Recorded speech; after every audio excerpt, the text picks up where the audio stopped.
आप सभी को वेलकम करता हूं हमारी YouTube channel glow your study पर। Good afternoon everyone. Good afternoon. क्या हाल चाल है जी? आप सभी के राम राम, सभी का स्वागत है दोस्तों। Good afternoon everyone. Good afternoon. क्या हाल चाल है जी आप सभी के? मैं उम्मीद कर रहा हूँ आप एकदम बढ़िया होंगे। आज सुबह भी आपकी क्लास हुई थी जो कि 10 से 12 बजे तक थी। आपकी कल भी ऐसे ही 2 क्लासेस चलेगी। दूसरी क्लास आपकी 10 से 12 बजे मैंने ऐड करी है। और उसके बाद जब हम ज्योग्राफी स्टार्ट कर देंगे 5 तारीख से, तब भी आपकी 10 से 12 वाली क्लास कंटिन्यूसली चलती रहेगी जब तक आपका सिलेबस जो है पूरा नहीं हो जाता। आज आपकी जो 4 से लेकर 6 तक वाली क्लास है वो आपकी बायो की है। आज और कल वो क्लासेस होंगी। एंड बाकी क्लासेस उसकी कब होंगी वो मैं आपको कल तक परसों तक बता दूंगा। चलो शुरू करते हैं दोस्तों आज की कहानी। मैं उम्मीद कर रहा हूँ पूरे तरीके तैयार है। जी हाँ, बिल्कुल आप यहाँ से मोइन कंटिन्यू कर सकते हैं। देखिए, एक सजेशन मेरा है आपसे। अ, वो ये है कि अब क्लासेस को मिस करने का समय जा चुका है, तो जो भी है मिनिमम क्लासेस को मिस करें। मैं ये नहीं कह रहा एक भी ना करें, बिकॉज कभी कभार मजबूरी आ जाती है, बट ट्राई करें कि क्लासेस आपकी मिस ना हो।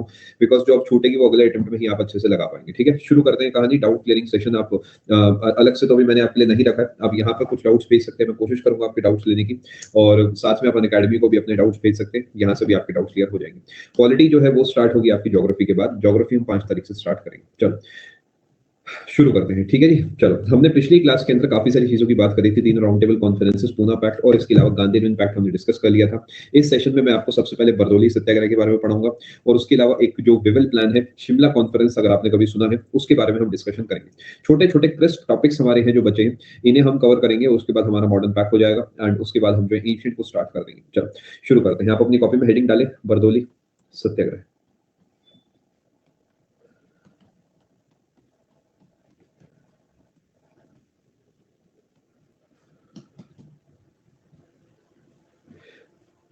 चलो शुरू करते हैं जी। ठीक है, ज्योग्राफी आपकी जल्दी हो जाएगी। देखिए, हिस्ट्री से तो जल्दी होगी, बट जल्दी करेंगे, जल्दबाजी नहीं। तो जितना समय लगता है उतना तो लगेगा ही। बरदौली सत्याग्रह की हम बातचीत कर लेते हैं। ठीक है जी, शुरू करा जाए। देखिए, सबसे पहले तो मैं आपको ये बताना चाहता हूँ कि ये सत्याग्रह बाकी सबसे अलग क्यों है। बिकॉज जितने भी पहले सत्याग्रह हुए, चाहे वो चंपारण था, खेड़ा था, अहमदाबाद था, कोई सा था, वो सब उसमें गांधी जी जो है वो लीडर हुआ करते थे। बट इसके जो लीडर है वो कौन थे, कोई बता सकता है? बरदौली सत्याग्रह के लीडर कौन थे? ये पेपर का आपका सवाल बनता है। पहला ऑप्शन महात्मा गांधी देगा, जो कि ऑब्वियसली गलत रहता है। इसके लीडर थे सरदार वल्लभ भाई पटेल। ऑब्वियसली ऐसा नहीं है कि सिर्फ वल्लभ भाई पटेल ने ही सारा काम करा, गांधी जी की पूरी रजामंदी थी, बट लीडर के रूप में निखर के यहाँ पर आए सरदार वल्लभ भाई पटेल साहब। ठीक है, अब बरदौली जो जगह है, बरदौली, ये गुजरात के अंदर है, तो ये सत्याग्रह भी आपका गुजरात में ही हुआ होगा। गुजरात में एक जगह पड़ती है बरदौली, जहां पर जो है फेमाइन आ गया, सूखा पड़ गया। आप कहेंगे फसलें सही से नहीं उग पाई, नुकसान हो गया काफी ज्यादा जनता का। अब ये जो इलाका है, सूखा पड़ने की जगह वैसे तो बाढ़ आई थी। फेमाइन इज द कीवर्ड, मैं लिख देता हूँ। Was hit by flood plus famine, यानी अनाज वहां पर नहीं था, फसलें नष्ट हो चुकी हैं, लोग बहुत परेशान हैं। और ऐसा हुआ 1925 में। 1925 में वहां पर जो है फसलें पूरे तरीके नष्ट हो गई, और इससे क्या हुआ कि जो फार्मर्स हैं, फार्मर्स वर हिट फाइनेंशियली। ठीक है जी, यहां तक किसी को कोई तकलीफ है तो बता सकते हैं। पहली स्लाइड है जो बच्चे लेट आए हैं, और आप लेट क्यों आ रहे हैं जी? लेट आपको नहीं आना है, लेट आएंगे तो आप ही का नुकसान होगा। लेट ना आया करें। 1 घंटा काफी होता है लंच करने के लिए। देखिए, जितनी देर में आप लंच करते हैं उतनी देर में मैं भी करता हूँ। 1 घंटा काफी होता है। पॉसिबल है लियोनार्डो? कैसे नहीं पॉसिबल है, बिल्कुल है ना। फेमाइन बेसिकली लियोनार्डो होती है जब फसलें नष्ट हो जाती हैं और खाने की कमी हो जाती है, तो वो तो फ्लड में ही पॉसिबल है। FAMINE। ठीक है, वो ड्रॉट होता है, सूखा पड़ना इज ड्रॉट। ठीक है जी, चले जी आगे। हाँ गौरव, बिल्कुल आप सही कह रहे हैं। चलें आगे खैर, चले। फार्मर्स वर हिट फाइनेंशियली, यहां तक मैंने माहौल क्रिएट कर दिया आपके लिए। मैंने आपको बता दिया है कि फसलें नष्ट हो चुकी हैं, अनाज की कमी है, और इस समय किसान बड़े परेशान हैं। कोई बात नहीं, लेखिका आप यहीं से कंटिन्यू करें। अब हुआ क्या, यहाँ पर लॉजिक ये कहता है कि ऐसे में क्या करना चाहिए, जो सरकार है उसे टैक्स कम कर देना चाहिए या उस साल के लिए माफ कर देना चाहिए। यही कहानी होनी चाहिए। यानी यहाँ पर क्या हुआ, जो बॉम्बे वाले इलाके में ही आता था, गुजरात शायद आपको पता होगा, बॉम्बे प्रेसिडेंसी ने जो टैक्स है, टैक्स रेट को इंक्रीज कर दिया, जबकि कायदे से डिक्रीज या जीरो हो जाना चाहिए था। सरकार का काम होता है लोगों की मदद करना, बट ये इन्होंने इंक्रीज कर दिया, बढ़ा दिया बाय 22%। 22% बढ़ा दिया, यानी जो कम होना था उसे 22% बढ़ा दिया गया है। यानी अगर आप मुझे अभी 100 रुपए देते हैं टैक्स के रूप में, तो आप मुझे 122 रुपए देंगे। और ये जो है ऑब्वियसली जो है काफी ज्यादा नुकसानदायक बात थी। अब हुआ क्या, फाइनली कहानी आगे चलती है। 1927 में यहाँ पर जो लोग हैं, एक रिपोर्ट पब्लिश करते हैं, जिसके अंदर क्लियरली कहा गया, farmers could not carry this burden। समझ गए बर्डन कौन सा है? आप ऐसा भी कह सकते हैं इसे farmers could not pay the tax। एक रिपोर्ट पेश करी गई है भारतीयों के द्वारा जिसमें कहा गया है कि जो भारत के लोग हैं वो जो है रिपोर्ट पब्लिश वो जो है टैक्स नहीं दे पाएंगे। मैं उम्मीद कर रहा हूं यहां तक आप समझ गए। यहाँ पर इंग्लिश अथॉरिटी से बात करी, इंग्लिश अथॉरिटीज को कहा भी देखो कुछ कंसिडर करो ऐसा वैसा। वहां की एक लोकल पार्टी थी, पब्लिश करी थी, ठीक है, कांग्रेस पार्टी आप कह सकते हैं, पे द टैक्स। ठीक है, ऑफिशियली आईएनसी नहीं थी बट कांग्रेस पार्टी उसे भी कहा जाता था। फार्मर्स कुड नॉट पे द टैक्स। अब यहाँ पर इन्होंने रिक्वेस्ट करी इंग्लिश अथॉरिटीज को बट उन्होंने इन्हें निग्लेक्ट कर दिया। यहां तक तो आप बात समझ चुके हैं, यानी इंग्लिश अथॉरिटी निग्लेक्टेड। अब फाइनली यहां पर एंट्री होती है 1928 में जनवरी में सरदार वल्लभ भाई पटेल जी। सरदार वल्लभ भाई पटेल जी आते हैं। माना जाता है शायद गांधी जी ने आना था बट किसी वजह से वो नहीं आ पाए थे तो उन्होंने इन्हें कहा था लीड करने को। अब यहां पर क्या होता है, agreed to lead protest on condition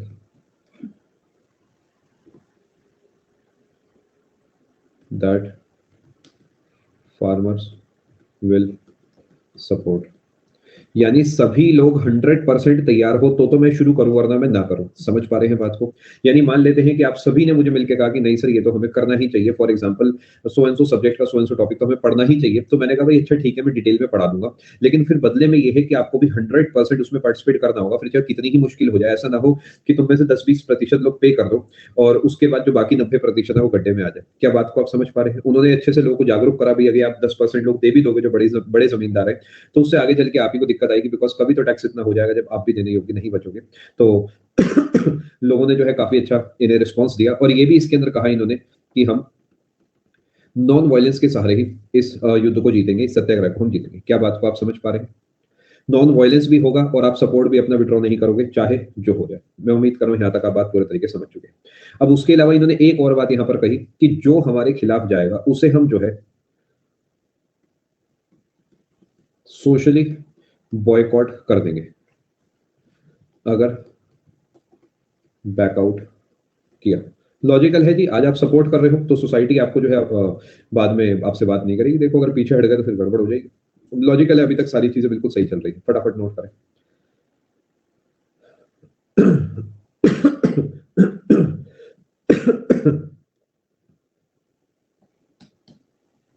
ठीक है जी, चलो आगे चलते हैं। गांधी जी ने भी सपोर्ट करा।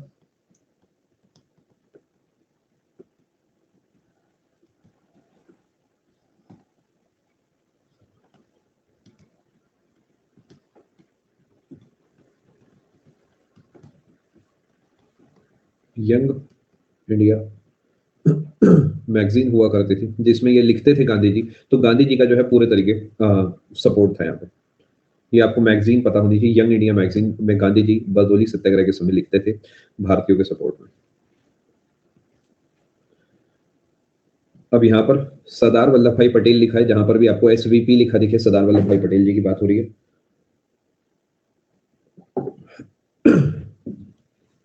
Talked to Britishers but no result. इन्होंने अंग्रेजों से जाके बात करे भी, देखो बवाल हो सकता है, मान जाओ ऐसे काम नहीं बनेगा। और उन्होंने साफ मना कर दिया जी कोई कंसेशन हमारी तरफ से आपको नहीं मिलेगा। राम राम जी। क्या यहां तक आप बात समझ पा रहे हैं? फटाफट नोट करें। अब इन्होंने क्या दिमाग लगाया, थोड़ा सा मैं यहाँ पे आपके लिए भूमिका बांध रहा हूँ। ये पूरा बरदोली वाला इलाका है, मान लेते हैं ये बरदोली है। इन्होंने इसे छोटे छोटे टुकड़ियों में तोड़ दिया। जैसे आपके शहर को मान लेते हैं, आपका शहर का नाम बरेली है तो बरेली को छोटे छोटे हिस्सों में तोड़ा जाता है। कोई सिविल लाइंस है, कोई डीडीपुरम है, ऐसे करके अलग अलग नाम रख दिए जाते हैं। तो ऐसे इन्होंने बरदोली को कई सारे छोटे छोटे हिस्सों में तोड़ दिया और हर हिस्से को तालुका कहा जाता है। आज भी आपने तालुका शब्द सुना होगा। अलग अलग कैंपों में तोड़ दिया, यानी छोटे छोटे इलाके बना दिया और छोटे छोटे लीडर्स उस इलाके के चुन लिए।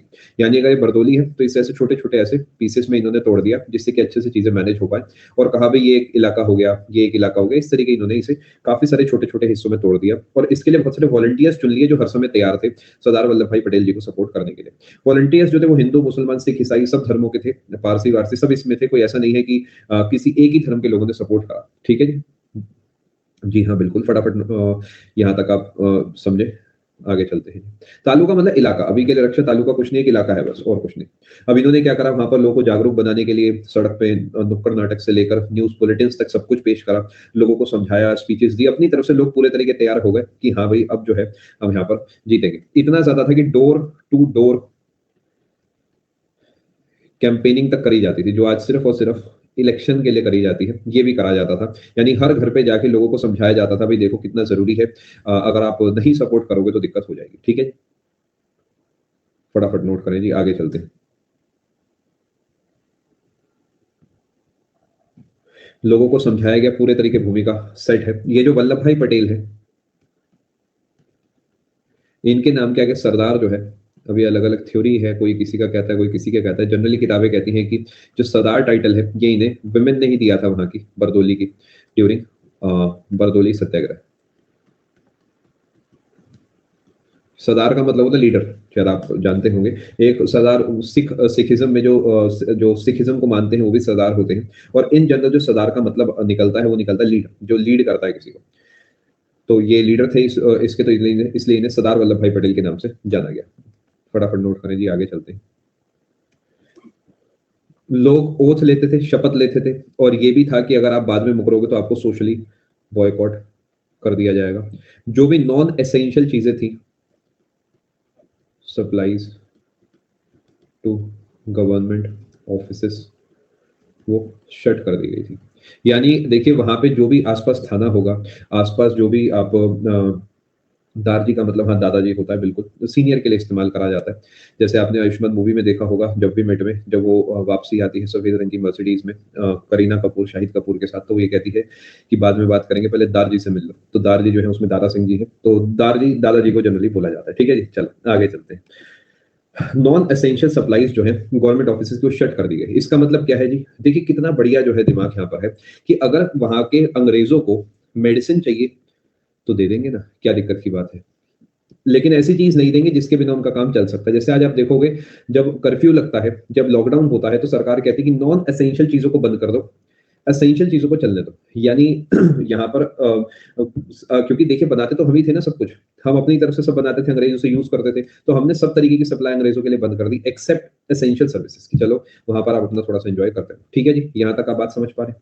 आगे चलते हैं। अब अंग्रेज चुप रहने वाले तो नहीं है, तो अंग्रेजों ने साफ कहा, ब्रिटिशर्स सेड टैक्स दो, वरना प्रॉपर्टी विल बी कॉन्फिस्केटेड। यानी या तो पैसा दो, वरना आपका इलाका जो है, आपका घर जो है, उसे अपने कब्जे में ले लिया जाएगा। क्या इस बात को आप समझ पाए? सिंपल सी बात है, कोई फैंसी नहीं है, बड़ी सिंपल बात लिखी है मैंने कि या तो वो कह रहे थे भाई टैक्स दो, जैसे आज होता है लोन के पैसे दो वरना घर हमें दे दो, अपना बाइक हमें दे दो, गाड़ी हमें दे दो, वैसे ही कुछ कॉन्सेप्ट है कि या तो टैक्स दो वरना अपना घर जो है आप हमें दे दो। क्या यहाँ तक आप बात समझ पाए जी? जब्त हो जाएगा आपका मकान, जब्त हो जाना, सरल भाषा में बोलूं। ठीक है जी। अब होता क्या था, यहाँ पर जो गवर्नमेंट ऑफिसेस थे उसमें भी कुछ लोग तो अपने भी थे, चाहे वो छोटी पोस्ट पे थे। तो गवर्नमेंट ऑफिसेस से जब कोई फरमान निकलता था कि फॉर एग्जांपल इस वाले तालुका के लोगों को जाके पकड़ के जेल में लाओ, तो यहीं से इंफॉर्मेशन जो है लीक होके आ जाती थी वल्लभ भाई पटेल के पास कि आज इस इलाके पे जो है अंग्रेज आने वाले हैं उन लोगों को पकड़ने। तो उससे पहले ही यहाँ पर क्या होता था, वल्लभ भाई पटेल जो है इस इलाके को खाली करा देते थे।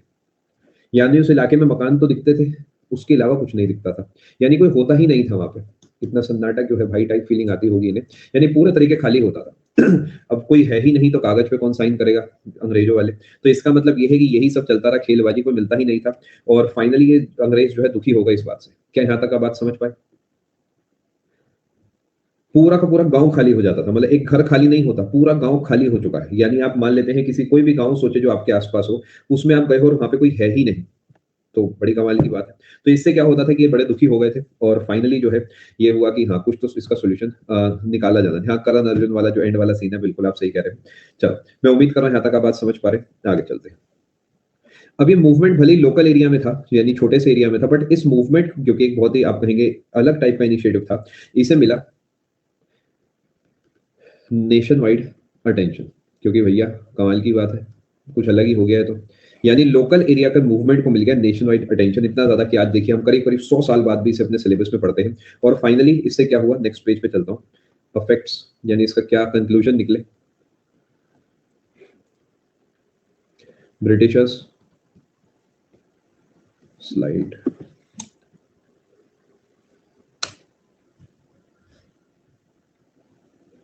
अगर हम इतने अच्छे थे तो इतना टाइम क्यों लगा इंडिपेंडेंस को, क्योंकि हम अच्छे थे, हम एक नहीं थे। आज भी हम अच्छे हैं लेकिन एक नहीं है, इसलिए इतना समय लग गया।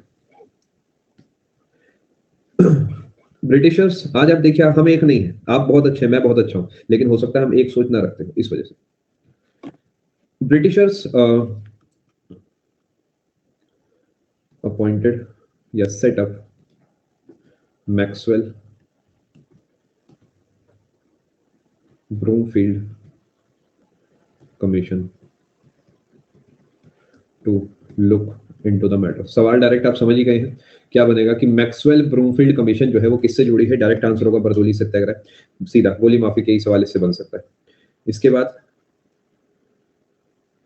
Tax reduced to 6.03%, the peasants were returned their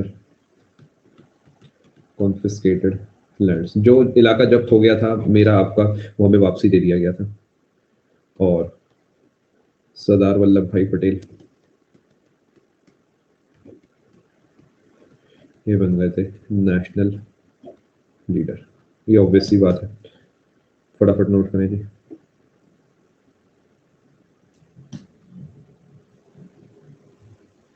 पता ही नहीं लगा दाऊद कौन था क्या था। देखिए अंग्रेजों के साथ एक दिक्कत थी, वो दिक्कत क्या थी मैं आपको अगले पेज पे समझाता हूं।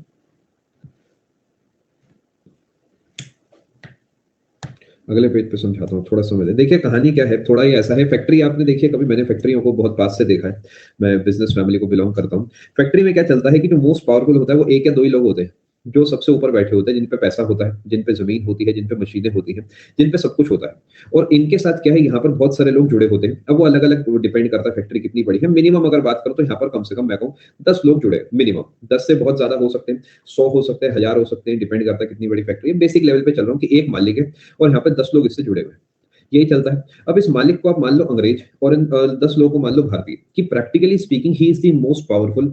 ये जो चाहे कर सकता है, जैसा चाहे कर सकता है। ये है तो ये लोग खाना खा पा रहे हैं, बट जिस दिन ये 10 के 10 लोग एक हो जाएंगे उस दिन ये भी खाना नहीं खा पाएगा। लॉजिकल है, इसमें कोई बड़ी बात नहीं है। यही है कॉन्सेप्ट ट्रेड यूनियन वगैरह का। लेकिन एक्सपेक्ट करा जाता है कि अननेसेसरली ऐसा काम नहीं करेंगे, बिकॉज अगर अननेसेसरली करेंगे तो अपने लिए भी दिक्कत क्रिएट करेंगे। तो कुछ ऐसी कहानी है कि भले ही अंग्रेज बहुत पावरफुल है बट गिनती में कम है, और गिनती में कम होने के साथ साथ हमारा देश है तो जमीन हमारी है, एक अपनापन हमारा है, सब चीजें हमारी है। तो अल्टीमेटली जब हम 10 के 10 एक हो गए तो हम आजाद हो गए। जब 10 के 10 एक हो गए तो बरदोली सत्याग्रह कामयाब हो गया, खेड़ा कामयाब हो गया, चंपारण कामयाब हो गया, अहमदाबाद कामयाब हो गया, क्विट इंडिया कामयाब हो गया, सिविल डिसोबीडियंस कामयाब हो गया, सब कामयाब हो गया। बट ये एक होने के लिए कुछ ना कुछ चाहिए था। वो चाहिए था अंग्रेजों का जो मानसिक प्रताड़ना हम पे होती थी, यानी जुल्म जो हम पे करते थे, उसके खिलाफ ही हम एक होते थे, उसके अलावा हम एक नहीं होते थे।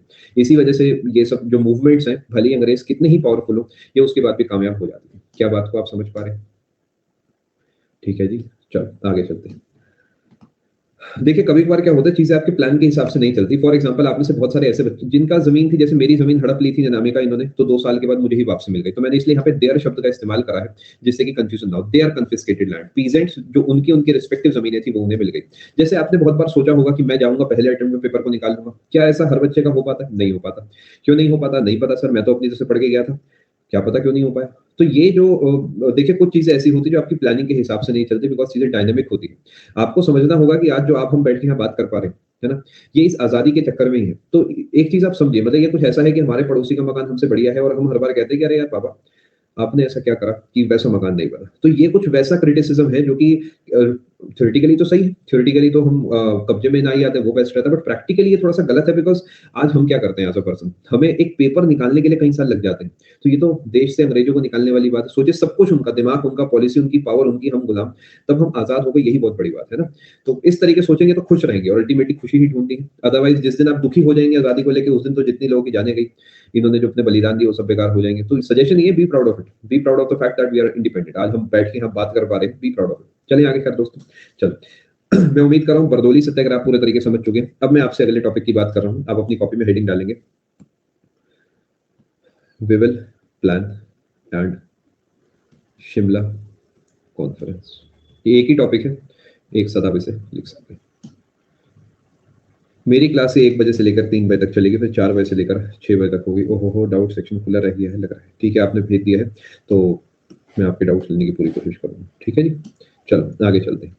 We will plan and Shimla conference से एक साथ लिखा गया तो इनके बीच कोई कनेक्शन जरूर होगा। वो कनेक्शन क्या है मैं आपको बताता हूँ। ठीक है जी, फटाफट लिखें फिर हम आगे चलते हैं।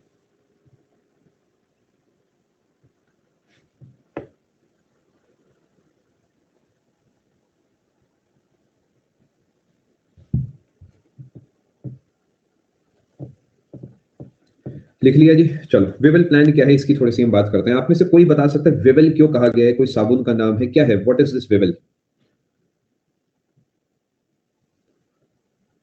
वाइसरॉय है, ठीक है। और कोई गेस कर सकता है कब हुआ था?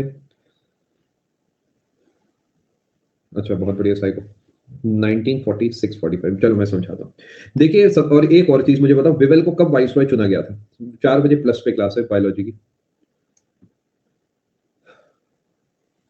1944 में, ठीक है।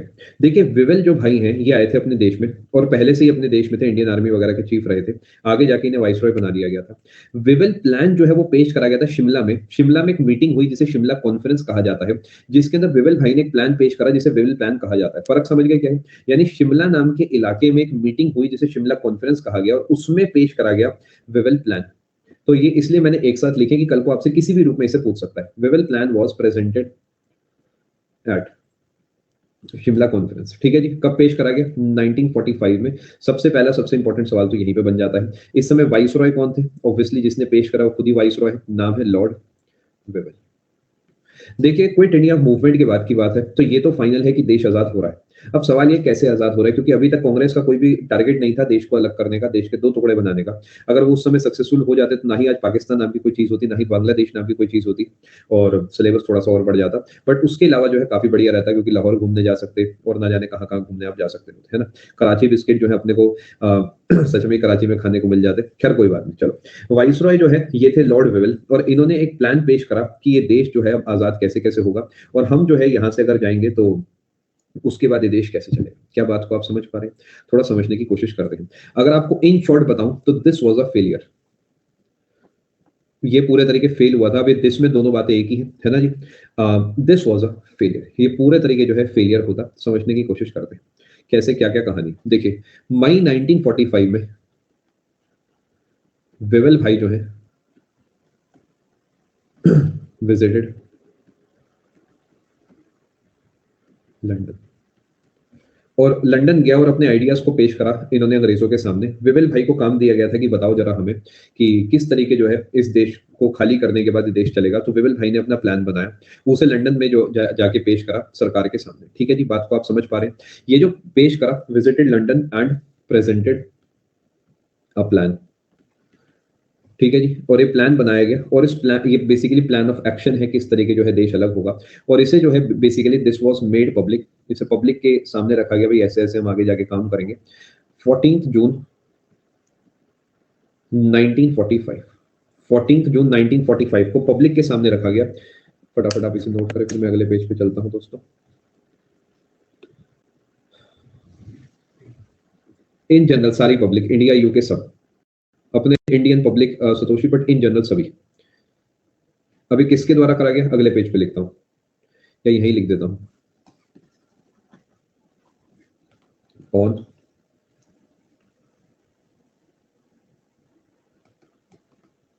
1945 by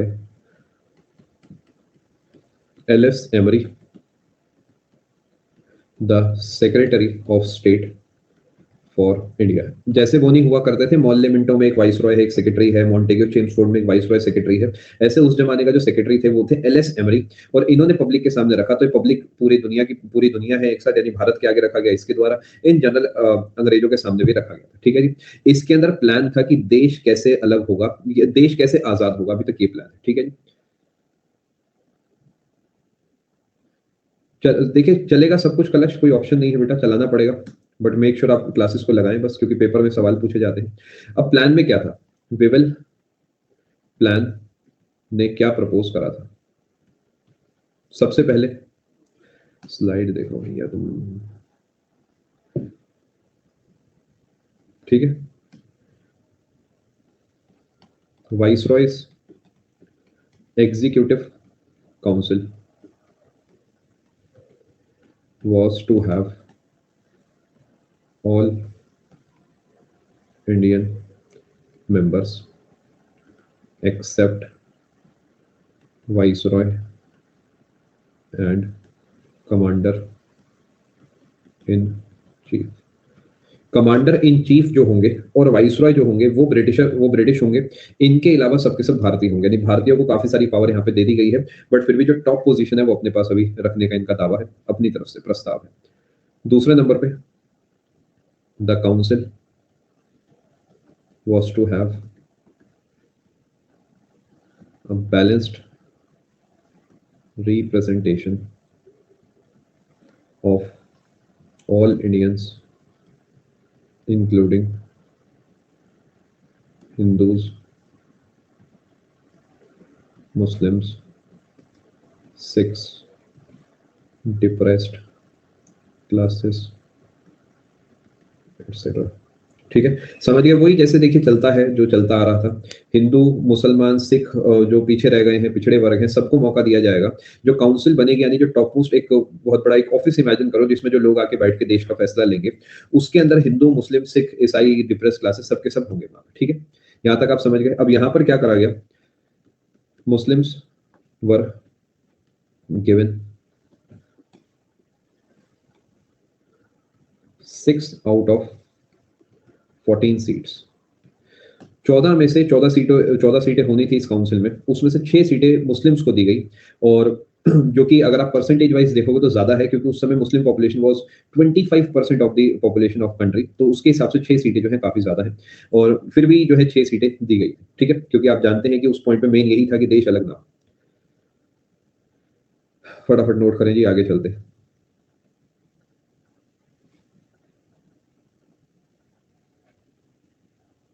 ठीक है जी, चलो आगे चलते हैं। Viceroy will have veto power but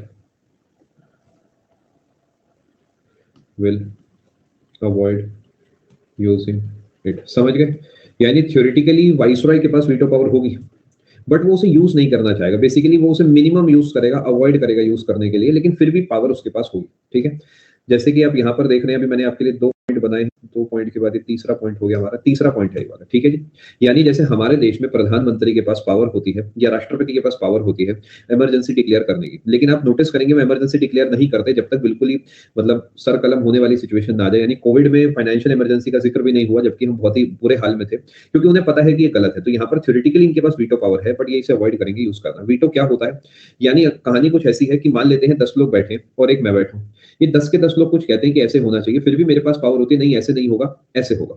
यानी वीटो पावर उसे दी जाती है जो बाकी सबसे एक कदम ऊपर हो और माना जाएगा जी हाँ ये सबसे ज्यादा जिम्मेदार है और ये जो है सही ही फैसला लेगा। तो वाइसरॉय को पावर दी गई थी कि मान लेते हैं सब लोग मिलकर कोई फैसला लेते हैं और वाइसरॉय को लगता है नहीं ये गलत है, तो वो उसे कैंसिल आउट कर सकते हैं। जैसे आप सभी लोग मुझे कहो, सभी लोग आप मुझे कह रहे हो कि सर कमेंट सेक्शन बंद कर दो, बट मुझे ऐसा लगता है कि नहीं कमेंट सेक्शन बंद करने से आपका नुकसान होगा, तो मैं जो है उसे नहीं बंद करूंगा। ये मेरी एक वीटो पावर हो गई, यानी मैं अपने हिसाब से चल सकता हूँ। ठीक है जी, वीटो का मतलब आपको पता होना चाहिए। चलें आगे दोस्तों। ऑब्वियसली मैं उसे मिनिमम यूज करूंगा, मैं उसे अवॉइड करूंगा यूज करना, जब बहुत मजबूरी होगी तब मैं उसे यूज करूंगा। Other than that I will try using it to the minimum. ठीक है, यहाँ तक आप बात समझ गए कि 3 पॉइंट मैंने आपको बता दिए। But will avoid using it, it यहाँ पे वीटो पावर है। चलो जी आगे चलते हैं जी। ये इंपॉर्टेंट सवाल बन सकता है जी, the foreign affairs portfolio will be transferred to an Indian member. ये पेपर का सवाल बन सकता है। वो कौन सा पोर्टफोलियो था, वो कौन सा कंट्रोल था जो इंडियंस को देने की बात करी गई थी विविल प्लान में? ये था फॉरेन अफेयर्स, यानी बाकी देशों से कैसे डीलिंग करनी है भारतीय अपने दम पे कर पाएंगे। ठीक है जी, डिफेंस पोर्टफोलियो का मतलब जैसे कि फाइनेंस पोर्टफोलियो निर्मला सीतारमन जी के पास है, यानी उसकी पूरी जिम्मेदारी।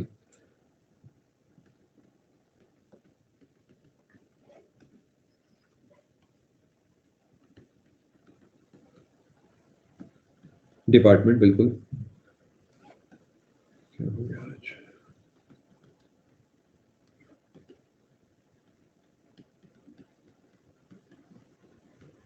समझ गए? यानी जब तक पूरे तरीके देश आजाद नहीं हो रहा तब तक जो रक्षा मंत्रालय है या रक्षा वाला जो विभाग है वो रहेगा अंग्रेजों के पास। ये जो एक्सटर्नल अफेयर्स वाला काम है ये रहेगा इंडियंस के पास। यही दो पोर्टफोलियो से इंपॉर्टेंट है। इसमें पहले वाला पॉइंट सबसे ज्यादा इंपॉर्टेंट है। आगे चलें जी। अब ये पूरी बातें होने के बाद आखिरी पॉइंट क्या था मैं आपके लिए अगले पेज पे लिखता हूँ, फटाफट से आप इसे छापे।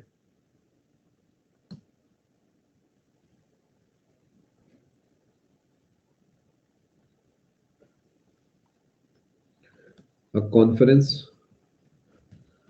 will be held, या कन्वीन्ड ज्यादा अच्छा शब्द रहेगा, फैंसी हो जाएगा थोड़ा,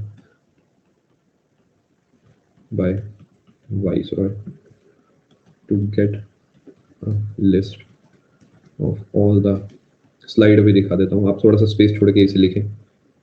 रिकमेंडेड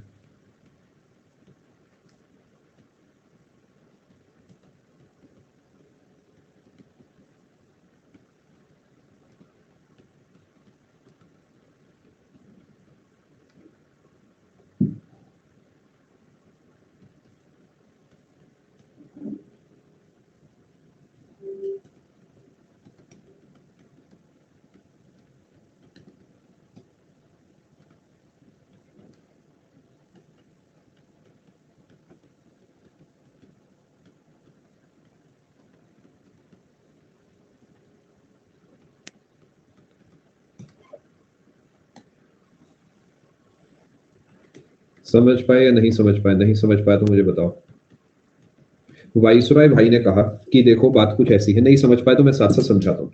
वाइसरॉय भाई ने कहा देखो मेरे पास ये 4 पॉइंट है, 1 2 3 4, इन चारों पॉइंट को अच्छे से पढ़ लो। ये क्या है जी? ये विविल प्लान, ठीक है। अब इस विविल प्लान के आखिरी पॉइंट पे जब मैंने ध्यान से पढ़ा तो मैंने उसमें लिखा था कि अच्छा काउंसिल वाउंसिल बनेगी, सब बातें ठीक है, बट काउंसिल बनने के लिए मेंबर चाहिए होंगे। तो उसमें लिखा हुआ था कि काउंसिल के लिए जो मेंबर आएंगे ना, जितनी भी पार्टीज मेरे सामने बैठे हो सब मिलके वो मुझे 14 मेंबर की लिस्ट दे देना, जिसमें 6 मुस्लिम भी होंगे, बाकी सब भी होंगे, और मैं जो है उसे फाइनल करके आगे पास कर दूंगा। किसी वजह से आप आपसी सहमति से वो लिस्ट ना बना पाओ तो आप अपनी देना, भाई मुस्लिम लीग आप अपनी देना, कांग्रेस आप अपनी दे देना, और फिर उसके बाद हम जो है इसका डिस्कशन कर लेंगे उसमें से क्या चीज फाइनल होगी। समझ गए जी क्या कहानी? यानी अभी तक एक्सपेक्ट करा जा रहा था कि ये जो हम भारतीय हैं, ये जो मुस्लिम लीग है, इंडियन नेशनल कांग्रेस है, बाकी लोग हैं, ये मिलकर एक लिस्ट बनाने योग्य होंगे और इन्हें सिर्फ अंग्रेजों से दिक्कत है। बट इसके बाद समझ आएगा कि हम तो आपस में भी एक साथ नहीं रहना चाहते और हम एक लिस्ट तक नहीं बना पाएंगे। फटाफट नोट करें, आगे चलते हैं।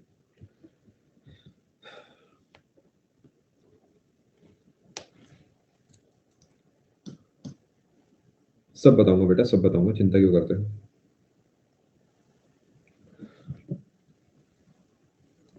बिल्डिंग एसेट बेटा मेरा ख्याल कुछ अलग से सच कोई नाम वाम नहीं होगा, बाकी चेक करना, मेरे हिसाब से तो ऐसा कुछ फैंसी नहीं होना चाहिए।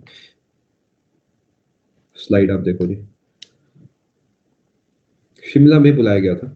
मैं एक और बार आपको समझाता हूँ। एक काम करता हूँ, ये शिमला कॉन्फ्रेंस पूरा नोट करके 1-2 पेज आपके लिए और बनवाऊंगा और उसके बाद पूरे पोर्शन को आपको वर्बली में रिपीट कर दूंगा, ठीक है। आप अभी के लिए थोड़ा नोट करने पे फोकस करो और उसके बाद मैं फटाफट से आपके लिए इसे रिपीट कर दूंगा।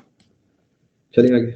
अब देखो जो बच्चे एंशिएंट की डिमांड कर रहे हैं, मुझे बताओ अगर ये टॉपिक्स को मैं स्किप कर दूंगा तो क्या आपका नुकसान नहीं हो जाएगा? जी हाँ बिल्कुल, आप सही कह रहे हैं साइको, बट वो अलग चीज है, ये अलग चीज है, ठीक है। तो ये टॉपिक्स के बिना तो अधूरी है इतिहास के पन्ने, है ना, तो इसे हम जरूर कवर करेंगे। लैग आ रहा है, कोई बात नहीं, अभी ठीक हो जाएगा, आप चिंता मत करो। अब फाइनली क्या होता है, लॉर्ड वेवल इनवाइटेड, वॉइस नहीं आ रही है, रुकिए, अच्छा ठीक है। Lord Wavell invited 21 political leaders to Shimla. Shimla बुलाया ऑन 25 जून 1945। 25 जून 1945 को बुलाया गया। सब एक साथ है बेटा, जो पीछे बताए देते हैं वो सारे पॉइंट एक साथ है। 1 2, मैं आपके लिए पॉइंट नंबर लिख देता हूँ, 3 4 और भी है क्या कोई, 5, ठीक है। लैग आ रहा है, चिंता ना करें। Lord Wavell invited 21 political leaders to Shimla. इस तारीख को बुलाया गया कि आओ जी बातचीत करते हैं, ठीक है जी। अभी जो बातचीत करते हैं इसमें मोहम्मद अली जिन्ना और महात्मा गांधी जी, सबके सब लोग थे, बड़े बड़े लोग इसके अंदर आए हुए थे। अब ये कॉन्फ्रेंस जो है फेल हो जाती है, क्यों? क्योंकि यहाँ पर मुस्लिम लीग और आईएनसी जो है ये मिलकर एक लिस्ट नहीं बना पाते, यानी फाइनल नहीं कर पाते कि कौन किसको रिप्रेजेंट करेगा। यानी ये जो मुलाकात हुई है जिसे शिमला कॉन्फ्रेंस कहा गया है, इसमें कुछ भी जो है फाइनल नहीं हो सकता। क्यों नहीं हो सकता, मैं आपको समझाता हूँ। मुस्लिम लीग जो है, इसके रिप्रेजेंटेटिव थे मोहम्मद अली जिन्ना। मोहम्मद अली जिन्ना कहते थे कि भाई जो 6 सीटें आपने हमें दी है मुस्लिम्स को, ये ठीक है, लेकिन 6 सीटें मुस्लिम्स को दी है, 6 सीटें मुस्लिम लीग को नहीं दी। Are you understanding the difference? काफी लोग आज तक कंफ्यूज्ड है अपने देश में। आज तक उन्हें लगता है मुस्लिम्स का मतलब मुस्लिम लीग है और मुस्लिम का मतलब भारत नहीं है। वो 100% इनकरेक्ट है। आज तक मतलब पढ़े लिखे बहुत सारे फैंसी फैंसी लोग आपको दिखेंगे, न जाने कौन कौन सी डिग्री हासिल कर चुके हैं, उन्हें फिर भी अकल नहीं है कि धर्म अलग चीज है, पॉलिटिकल पार्टी अलग चीज है। खैर कोई बात नहीं। ये कहा गया था कि ये 6 सीटें मुसलमानों को दी गई है, मुस्लिम लीग की सीटें नहीं है। अब मोहम्मद अली जिन्ना कहते थे कि जो 6 सीटें मुस्लिम्स की हैं, ये 6 की 6 सीटों पे जो दावा पेश करा जाएगा मुस्लिम लीग के द्वारा करा जाएगा, because Muslim League has to be the sole, यानी एकमात्र रिप्रेजेंटेटिव फॉर मुस्लिम्स। ऐसा मोहम्मद अली जिन्ना का मानना था। समझ पा रहे हैं जी? यानी ये कहते थे 6 सीटें सही है, लेकिन इसमें कांग्रेस नहीं बताएगी कौन चुना जाएगा, इसमें और कोई पार्टी नहीं बताएगी, इसमें कौन से 6 लोग आएंगे वो यहीं से आएंगे। अगर वो यहां से नहीं है तो वो इसका हिस्सा नहीं हो सकते। Are you understanding the point? पहला पॉइंट, ठीक है जी। मतलब ये चाह रहे थे कि जो भी मुसलमान बैठेगा वो यहीं से बैठेगा और कहीं से नहीं बैठ सकता। ये पहला पॉइंट था डिफरेंस का। ऑब्वियसली अब इसे थोड़ी हम अलाउ कर देंगे। अब आप समझ के देख रहे हैं कि भारत क्यों अलग हुआ है, क्योंकि ये चीजें ऐसी इस डिमांड को एक्सेप्ट थोड़ी कर लेंगे हम। क्योंकि मतलब ये तो इम्पॉसिबल वाली बात है कि ये थोड़ी हो जाएगा देश में। दूसरे नंबर पे आते हैं आगे। मुस्लिम लीग वांटेड वीटो पावर, यानी जो 14 लोग फाइनल करेंगे उसके अंदर अगर मुस्लिम लीग के मेंबर्स को नहीं समझ आएगा कुछ तो वो वीटो कर सकते हैं। अब ये भी इलॉजिकल बात है, सोच के देखिए ये कैसे हो जाएगा। अब ये सब कर देते क्या जो लोग कहते हैं कि देश को अलग क्यों कर दिया, उनसे जरा ये बातें पूछो। उन्हें यही नहीं पता होगा मुस्लिम लीग बनी कब, उन्हें यही नहीं पता कांग्रेस बनी कब, कौन थे पहले प्रेसिडेंट। हवाबाजी करते रहेंगे लोग। अब ये डिमांडें फुलफिल करने वाली ये कोई लॉजिक थोड़ी है। तो ऑब्वियसली यहाँ पे मुस्लिम लीग जो है गलत खेल रही है। आगे चलते हैं।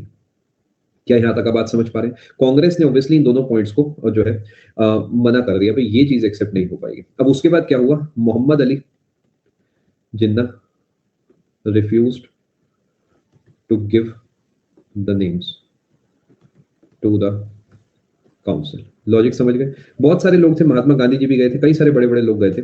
मोहम्मद अली जिन्ना ने रिफ्यूज कर दिया, भाई हम अपनी तरफ से नाम नहीं देंगे जब तक आप हमें हमारी ये डिमांड्स को फुलफिल नहीं करेंगे। क्या बात को आप समझ पाए? यानी यहाँ पर कोई रिजल्ट नहीं निकला, सबके मुंह बंद है और उसके बाद विविल प्लान जो है फेल्ड। और ये आखिरी मौका था जब पार्टीशन की बात शायद टल जाती, बट क्योंकि ये फेल हो गया तो अब तो पार्टीशन होगा ही होगा, ये बात तय है। और विविल प्लान फेल हुआ। इसके बाद नेक्स्ट प्लान जो आया आप जानते हैं, वो आया हमारा कैबिनेट मिशन प्लान।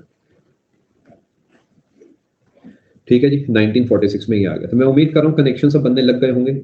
किसी वजह से ही इस सीक्वेंस में आपको हिस्ट्री पढ़ाई जाती है, बिकॉज अगर मैं बिल्कुल किताब के तरीके चलूंगा तो हो गया फिर भला, फिर तो कुछ पल्ले ही नहीं पड़ेगा। क्योंकि जब तक 1946 का प्लान आपको पहले से नहीं पता होगा तब तक ये चीजें समझने में थोड़ी तकलीफ रहेगी आपको।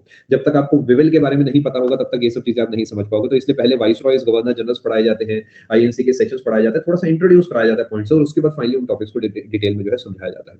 ये था आपका शिमला वाली बात। और इसके साथ साथ जो है हमारा जो है विविल प्लान। यहाँ पे 2 टॉपिक्स हमने खत्म कर दिए। अब आपके मन में सवाल होगा मोहम्मद अली जिन्ना ऐसे क्यों थे, जैसे एक बच्चे ने भी पूछा है।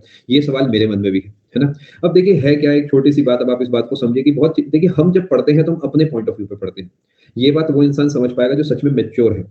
जब हम अपने देश में कोई चीज पढ़ते हैं तो हम बाय डिफॉल्ट अपने आप को सही कह के पढ़ते हैं। जो दूसरा देश होगा उसमें वो लोग अपने तरीके से पढ़ते होंगे, लेकिन अल्टीमेटली जो हुआ है हम बस वो पढ़ेंगे, सही गलत को जाने देंगे। क्योंकि माना जाता है जिन्ना का भी जो विजन था पाकिस्तान को लेकर वो पूरा नहीं हो पाया, because Jinnah was the leader but not the only one. Jinnah बहुत बड़ी पर्सनैलिटी थे, लेकिन जिन्ना के साथ और भी थे। ऑब्वियसली इनकी ये सोच गलत थी कि भारत से अलग होना है, बट भारत से अलग होकर जो इन्होंने कॉन्सेप्ट बनाया ये उसे फुलफिल नहीं कर पाया बिकॉज ऑफ सर्टेन रीजंस। ठीक है जी, क्या बात को आप समझ पा रहे हैं? मैं एक काम करता हूँ, पूरा पोर्शन एक बार आपको दोबारा समझाता हूँ। मेरी छोटी सी कंडीशन है कि आप कमेंट नहीं करेंगे। अगर आप कमेंट करेंगे तो फिर आपको पाप लगेगा। ठीक है जी, चलो अब मैं आपके लिए पूरा पोर्शन रिपीट कर रहा हूँ, फोकस करें।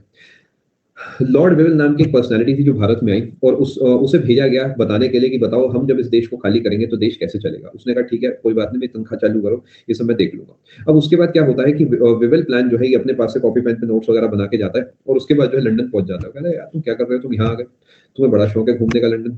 तो वो वहां गए और लंदन में जाके वहां के जो सरकार थी उनके सामने पेश करा, भाई मेरे हिसाब से ये 4 पॉइंट ऐसे ऐसे होने चाहिए। उन्होंने कहा बढ़िया है, गो फॉर इट। 14 जून 1945 को secretary of state of India जो है उन्होंने इसे पेश कर दिया, लैग आ गया रिपोर्ट को। ठीक है, काफी सारे बच्चे एक साथ लैग लिख रहे हैं, ये सब एक ही तरीके का सिम का इस्तेमाल करते हैं लग रहा है। एक बार कंफर्म करें प्लीज।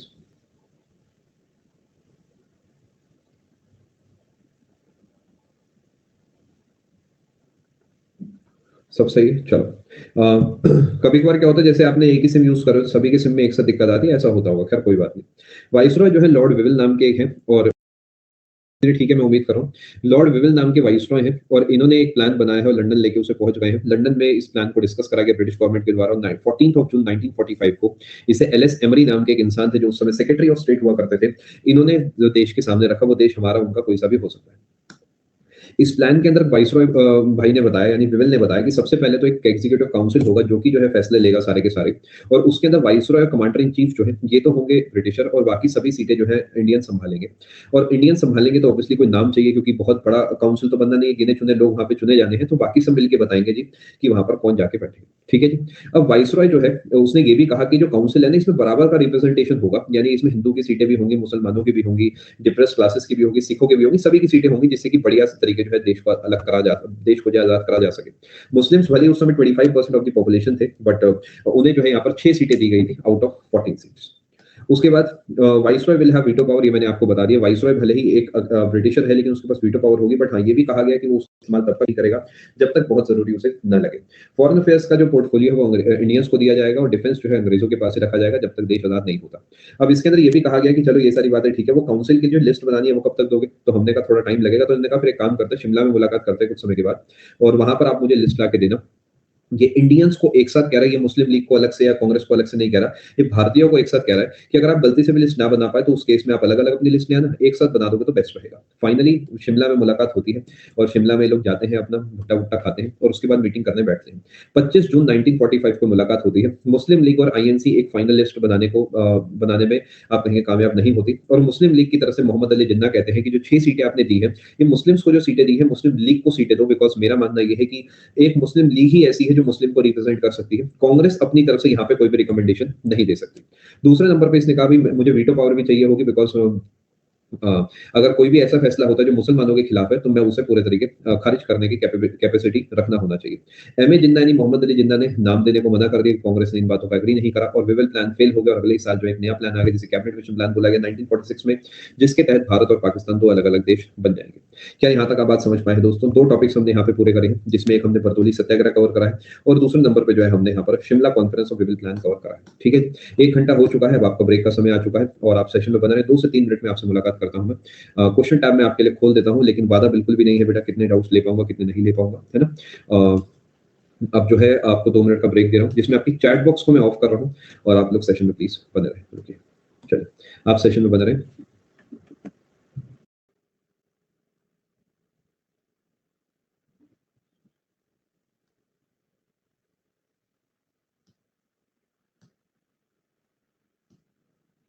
एक बार कंफर्म करेंगे आप सभी को आवाज साफ आ रही? चलो आगे चलते। क्वेश्चन टैब आपका बंद कर दिया गया, धड़ल्ले से आपने जो है बिल्कुल पूरा इस्तेमाल करा, पैसा वसूल काम करा अपने क्वेश्चन टैब में, बथेरे डाउट्स आपने भेज दिए हैं। चलो अभी के लिए क्वेश्चन टैब बंद है, बाकी डाउट्स का सिलसिला जो है एंड में देखेंगे, अभी के लिए हम फोकस करते हैं। देखिए सुबह से जब हम मिले हैं तो हमने उसमें क्या क्या पढ़ लिया। हमने एक first round table conference, second round table conference, third round table conference, Poona pact और इसके बाद बरदोली सत्याग्रह, गांधी इरविन पैक्ट और हमने इसके अलावा कुछ पढ़ा है तो आप मुझे बता सकते हैं। अभी हम वेवल प्लान का डिस्कशन कर रहे थे, ये टॉपिक्स हमने कवर करे। इसके अलावा भी हमने कुछ कवर करा है क्या? शिमला कॉन्फ्रेंस इसी के साथ में लिख देता हूँ। सॉल्ट सत्याग्रह, बहुत बढ़िया जी। मैं उम्मीद कर रहा हूँ आज के सेशन में आपको लग रहा होगा कि ये जो 2 सेशन है इसमें हमने काफ़ी कुछ सीखा। लिटरली मतलब बहुत बड़ा चंक है ये इतिहास का जहाँ से सवाल पूछे जाते हैं। एक और टॉपिक मैंने आपके लिए आज प्लान करा है यहाँ पर, इसे पढ़ा के मैं आपको फ्री करूँगा। ये मतलब इस सेशन का बेसिकली जो है आखिरी रहेगा। ये है सीआर फॉर्मूला। इससे डायरेक्ट सवाल पूछा गया था लेकिन वो सवाल बहुत आसान था। तो मुझे ऐसा लगता है कि इससे थोड़े बढ़िया लेवल के सवाल भी बन सकते हैं। सीजीएल 18 में एक सवाल पूछा गया था, हू गेव सीआर फॉर्मूला, और ऑप्शन में एक सीआर दास था और एक सी राजगोपालाचारी था और 2 नाम और थे। तो बच्चों ने इज़िली गेस कर लिया था कि आंसर इनमें से कोई होगा। फिर बाकी किस्मत आजमाने वाली बात है। आंसर जो है इसका आपका भी आपको 5 मिनट के अंदर पता लग जाएगा। ठीक है जी? चलो फोकस करें जी। टॉपिक्स कई सारे हैं बेटा पूजा। आज के लिए मैंने 7-8 टॉपिक्स की लिस्ट बनाई थी, वो आपने बहुत अच्छे से टाइम पे कवर कर लिया है। तो मैं आपको आज का आखिरी टॉपिक पढ़ाने जा रहा हूँ। ठीक है जी? डाउट सेक्शन इनेबल कर दो, एक इंपॉर्टेंट डाउट है। ठीक है जी? अभी खोल दूँगा, अभी के लिए आप इधर फोकस करें। CR formula. डायरेक्ट सवाल पूछे जाएंगे, कुछ खास नहीं है इसमें, बट फिर भी अपने को पता होना चाहिए। सीआर फॉर्मूला, ठीक है जी? इस सीआर फॉर्मूला को ही बोला जाता है राजा जी फॉर्मूला। तो अगर एसएससी राजा जी फॉर्मूला पूछ लेता है तो और आसान सवाल बन जाएगा, बिकॉज राजा जी राजगोपालाचारी जी का ही नाम है। तो ये और इजी हो गया अपने लिए, है ना? तो सीआर फॉर्मूला और राजा जी फॉर्मूला एक ही बात है, तो कंफ्यूज आपको बिल्कुल भी नहीं होना। थोड़ा सा मैं आपके लिए भूमिका बांधता हूँ। ये जो आया है, ये आया है 1944 में। 1944 में आया है। हमारा देश जो है आजाद हुआ 1947 में। इससे पहले बहुत कोशिशें हमने करी है कि देश हमारा आजाद हो जाए। ना जाने कब से, ना जाने किस किसने कोशिश करी। फाइनली 1935 का जब गवर्नमेंट ऑफ इंडिया एक्ट आया था, इसके बाद हमने जो है 1940 में हमें मिला था अगस्त ऑफर, उसके खिलाफ हमने 1940 में ही इंडिविजुअल सत्याग्रह पेश करा। उसके बाद 1942 में हमारे लिए आया क्रिप्स मिशन, जिसके खिलाफ हमने क्विट इंडिया मूवमेंट लॉन्च करा। और यहाँ पर आके कहानी ऑलमोस्ट थ्योरेटिकली नहीं तो प्रैक्टिकली फिक्स थी कि देश अलग होगा, यानी देश आजाद होगा। क्विट इंडिया मूवमेंट के बाद बस ये था कम, और कुछ नहीं था। ये पक्का हो गया था कि देश जो है अंग्रेजों को छोड़ना ही पड़ेगा। क्विट इंडिया मूवमेंट के बाद भी काफी कुछ हुआ, जैसे आपने इतनी देर से आप देख रहे हैं, काफी सारी चीजें हम लोग डिस्कस कर रहे हैं। लेकिन यहाँ पर आते आते एक छोटा सा मसला हो गया। अंग्रेजों ने साफ साफ कह दिया कि देखो बात कुछ ऐसी है।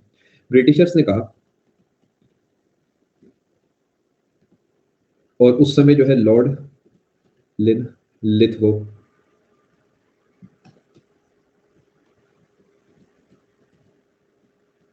ये उस समय वाइसरॉय थे। इन्होंने कहा कि अगर आपको आजाद होना है, अगर आपको इंडिपेंडेंस चाहिए, तो सबसे पहले इंडिपेंडेंस के लिए आपको क्या करना होगा? आईएनसी और मुस्लिम लीग को कॉमन बात तो हमें बतानी होगी ना, कि क्या चाहते हो। आजाद होना चाहते हो, लेकिन कैसे, क्या, कब, कौन, कहाँ रहेगा, ये तो बताओ। चलो हम तो निकल लेंगे, तुम्हारा क्या होगा जनाब यार? तो यहाँ पर ये सवाल पूछा गया, भाई आईएनसी और मुस्लिम लीग मिलके बताओ कि क्या रास्ता है तुम्हारे हिसाब से। हम तभी यहाँ से जाएंगे जब आप हमें आश्वासन दोगे कि हम मिलके इस देश को चला सकते हैं। मिलके नहीं चला सकते तो अलग होकर चला सकते हैं, बट हमें थोड़ा सा यहाँ पर समझा दो। ठीक है जी? बात आप समझ पा रहे हैं? अब यहाँ पर आईएनसी अपनी बातें कह रहा था, मुस्लिम लीग अपनी बातें कह रही थी। मुस्लिम लीग एक ही रट्टा मार के बैठी थी कि नहीं हमें तो अलग देश बनाना है। आईएनसी कहती थी नहीं, देश अलग नहीं होना चाहिए। अब इस जो ये जो डिस्प्यूट है, इसे सॉल्व करने के लिए, रिजोल्व करने के लिए, रास्ता निकालने के लिए एक बहुत बड़ी पर्सनालिटी है, सी राजगोपालाचारी जी। प्रेजेंटेड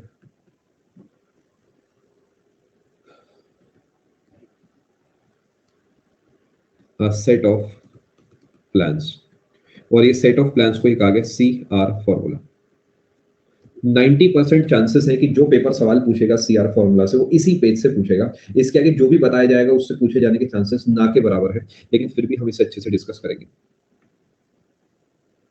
फटाफट नोट करें। ये वो पहला टाइम था जब कांग्रेस ने हल्का सा हामी भरी थी कि मजबूरी है, देश अलग होना ही चाहिए। फटाफट नोट करें।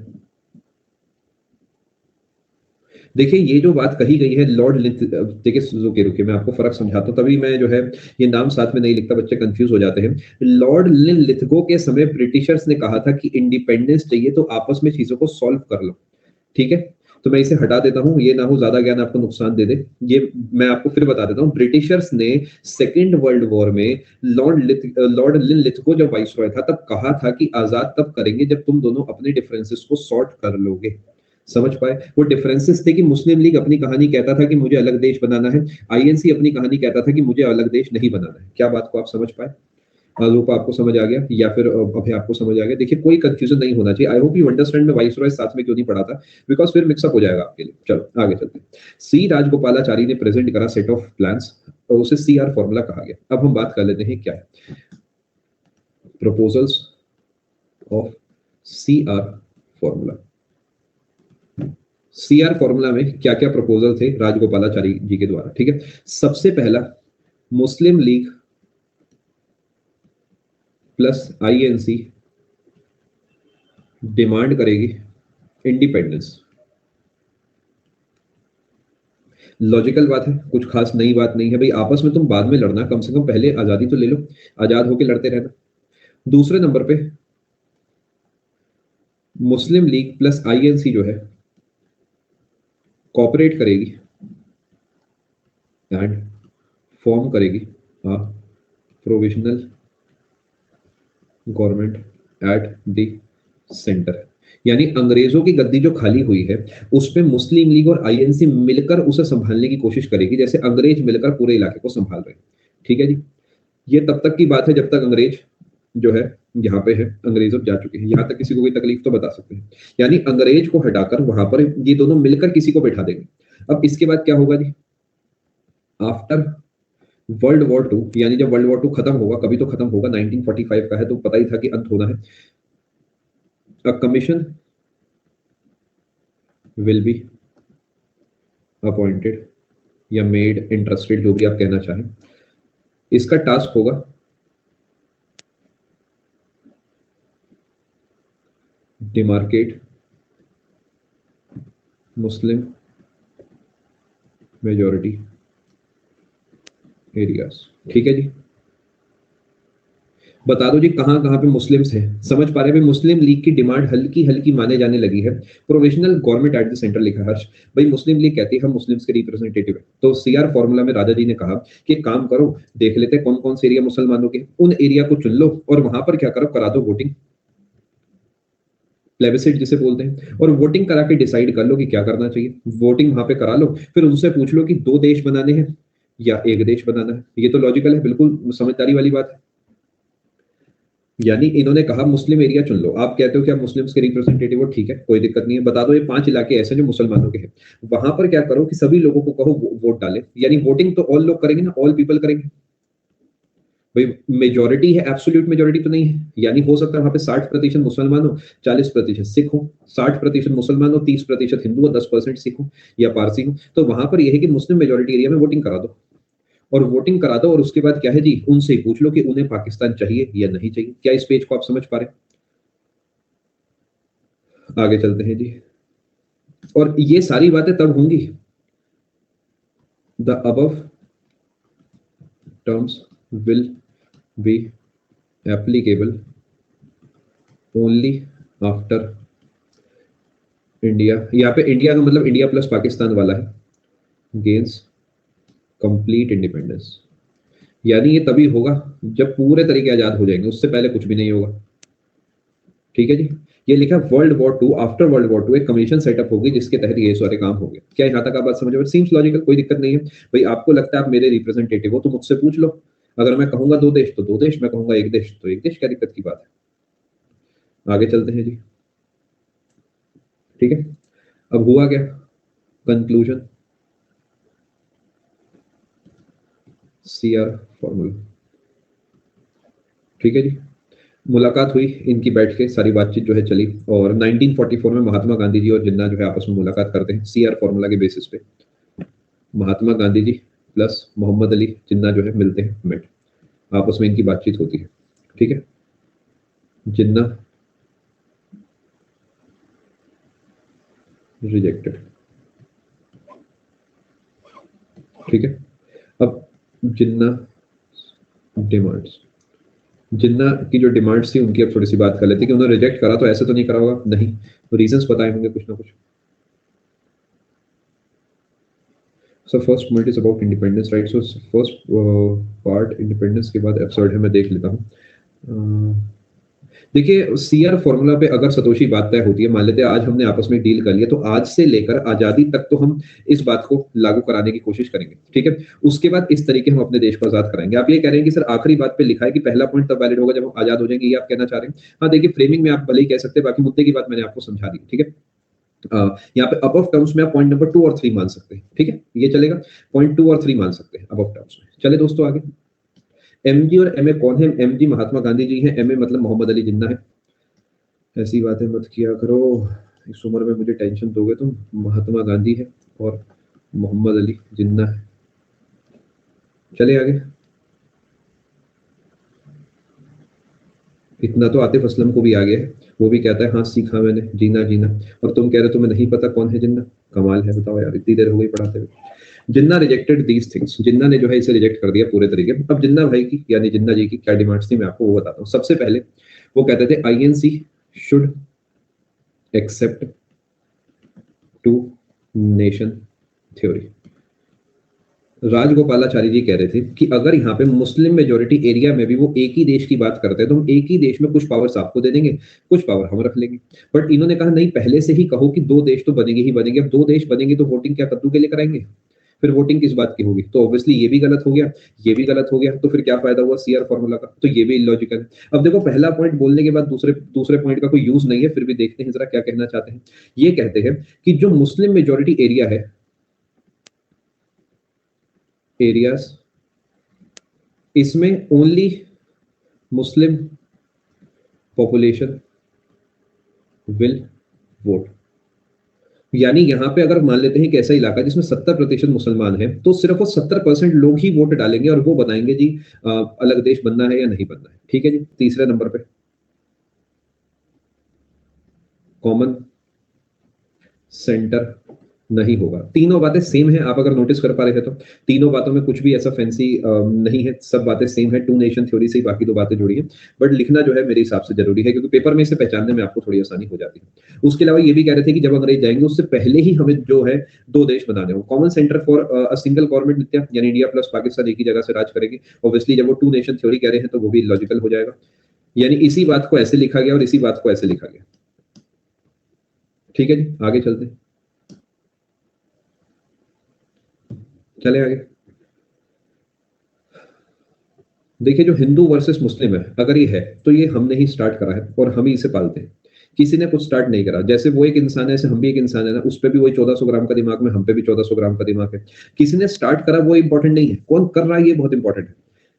किसने क्या करा दैट इज नॉट इंपॉर्टेंट, कौन क्या कर रहा है दिस इज इंपॉर्टेंट। तो आपको नहीं करना है कुछ भी, अगर आपको गलत दिखता है तो। सती प्रथा किसने शुरू करा वो नॉट इंपॉर्टेंट, सती प्रथा किसने रोकी दैट इज इंपॉर्टेंट, है ना। चलो, मैं उम्मीद कर रहा हूं यहां तक आप बात समझ चुके हैं। यानी ये जो सीआर फॉर्मूला है ये पूरे तरीके आप कहेंगे नाकामयाब हो जाता है और ये भी जो है सिरे से खारिज हो जाता है। क्या आप यहां तक बात समझ पाए? आगे चलते हैं। कुछ इंपॉर्टेंट पॉइंट्स आपको यहां और पता होने चाहिए।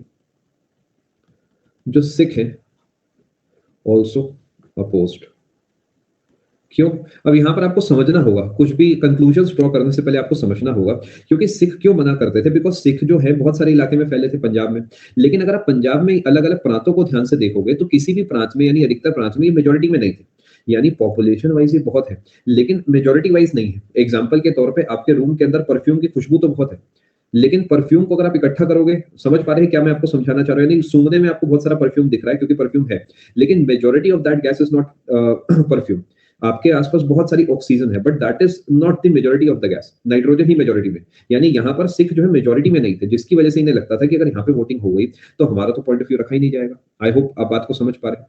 पंजाब का स्टेट जो आज सिंध है, मोइन हमारा पंजाब है, पूरा इलाका जो है वहां पर सिख रहा करते थे। कॉमन सेंटर का मतलब दाऊद था इनके हिसाब से कि भले ही मुस्लिम लीग को अलग से थोड़ी कुछ इलाकों की कुछ प्रांतों की पावर मिल जाए और बाकी इलाकों में अलग पावर चल जाए, और कॉमन सेंटर मान लेते हैं दिल्ली होगा जो कि मुस्लिम लीग को भी पावर दे रहा है, आईएनसी को भी पावर दे रहा है। बट ऐसा हो नहीं पाया दाऊद, तो इसके बारे में ज्यादा किसी को पता ही नहीं है कि क्या होता अगर होता तो, है ना। तो क्योंकि बना ही नहीं कभी, बस कागज पे लिखा और कागज से मिटा दिया गया। आगे चलते समझ पा रहे हैं मुस्लिम सिखों ने क्यों अपोज करा। सिखों का अलग रीजन था जो कि मुझे कुछ हद तक जेन्युइन भी लगता है, क्योंकि सिख अगर बहुत सारे हैं तो किसी तरीके उनका पॉइंट ऑफ व्यू आना चाहिए, बट क्योंकि परसेंटेज वाइज मेजोरिटी में नहीं है तो उनके लिए रिस्क वाला फैक्टर था। क्या बात को आप समझ पा रहे हैं? बस जी, कहानी खत्म है यहाँ पर। ये वाला टॉपिक भी आपको मैंने पैक कर दिया। ठीक है, कुछ सीखने को मिल रहा है आपको। अपोज्ड सीआर फॉर्मूला, अपोज्ड कहें या ये कहें did not like CR formula, ये अच्छा है। Did not like CR formula because देखिए सीआर फॉर्मूला कागज पे लिखा रह गया था। विद्रोह तब करते जब लागू होता, तो विद्रोह तो हुआ ही नहीं क्योंकि मुस्लिम लीग जो कि मेन कंटेंडर थी इसने काम खराब कर दिया। तो ये तो कागज पे लिखी हुई मुलाकात हुई और कहानी खत्म हो गई। ये तो वो है ना कि आपकी और मेरी रजामंदी हुई तो हमारे घर वाले जो है गुस्सा होंगे, बात वहां तक पहुंची ही नहीं। तो इसका मतलब ये है कि सिख हुए और कोई हो, उन्होंने कुछ कहा ही नहीं बिकॉज वहां तक बात पहुंची नहीं। ठीक है, इस तरीके समझ पाते हैं बालक। चलो, मैं उम्मीद कर रहा हूँ यहाँ तक आप बात अच्छे से समझ चुके हैं। दोस्तों मुझे बताया सेशन में आपको सीखने को मिला डेमोक्रेसी और dictatorship which is better. Democracy is a better form of government, democracy is the best form of government. ठीक है जी, आगे चले दोस्तों। क्या यहाँ तक आप बात समझ पाए? यहाँ पर मैं आपका सेशन कंक्लूड कर रहा हूँ बिकॉज़ देखिए मैं घड़ी देख के नहीं पढ़ाता हूँ, आप जानते हैं, आपने आज अच्छे से पढ़ाई करी है, फटाफट से हमने कंटेंट पूरा करा है और आपको तोहफे में छोटा-सा तोहफा है, कुछ खास बड़ा तोहफा तो नहीं है, आधा घंटा मैं पहले फ्री कर रहा हूँ। जब मुझे लगेगा नहीं आप धीरे-धीरे पढ़ रहे हैं या कंटेंट ज़्यादा है, तो मैं खुद ही इसे ढाई घंटे तक ले जाऊँगा, है ना? घड़ी देख के आप भी ना पढ़ें, मैं भी नहीं पढ़ता। बट ये ध्यान रखिए कि अब आप ढाई बजे फ्री होंगे, ढाई से लेके 4 तक अगर आप वेले बैठते हैं, तो आप एक पापी इंसान हैं बिकॉज़ अब आप पे समय नहीं होना चाहिए। अगर आप पे समय है, तो आपकी प्लानिंग में कुछ गड़बड़ है। ठीक है जी? चलिए ख्याल रखिए अपना, अच्छे से तैयारी करें और अब जो है जहाँ तक है कल मैं स्टार्ट कर दूँगा एंशिएंट, पहले नहीं तो दूसरे सेशन में आपकी एंशिएंट जो है स्टार्ट हो जाएगी बिकॉज़ अब कुछ खास बचा नहीं है, छोटे-छोटे कुछ टॉपिक्स पढ़ाने हैं। कल पहले या दूसरे सेशन में आपकी एंशिएंट जो है स्टार्ट हो जाएगी। मॉडर्न में इतना ही है, कुछ चीज़ें और हैं जैसे कुछ वॉर्स वगैरह हैं, वो मैं आपको कल पढ़ाऊँगा। Other than that all is done, ठीक है? चलो काफ़ी सारा डेटा मैंने आपको पीडीएफ के रूप में दिया है, आप उसे चेक कर लेना, ठीक है? चलो ख्याल रखो अपना, अच्छे से तैयारी करना और 10 बजे वाली क्लास आज नहीं होगी, बाकी जब होगी मैं आपको बता दूँगा, ठीक है जी? चलो, ख्याल रखिए अपना, ठीक है जी? मिलते हैं आप सभी से आने वाली क्लास में। बहुत-बहुत शुक्रिया।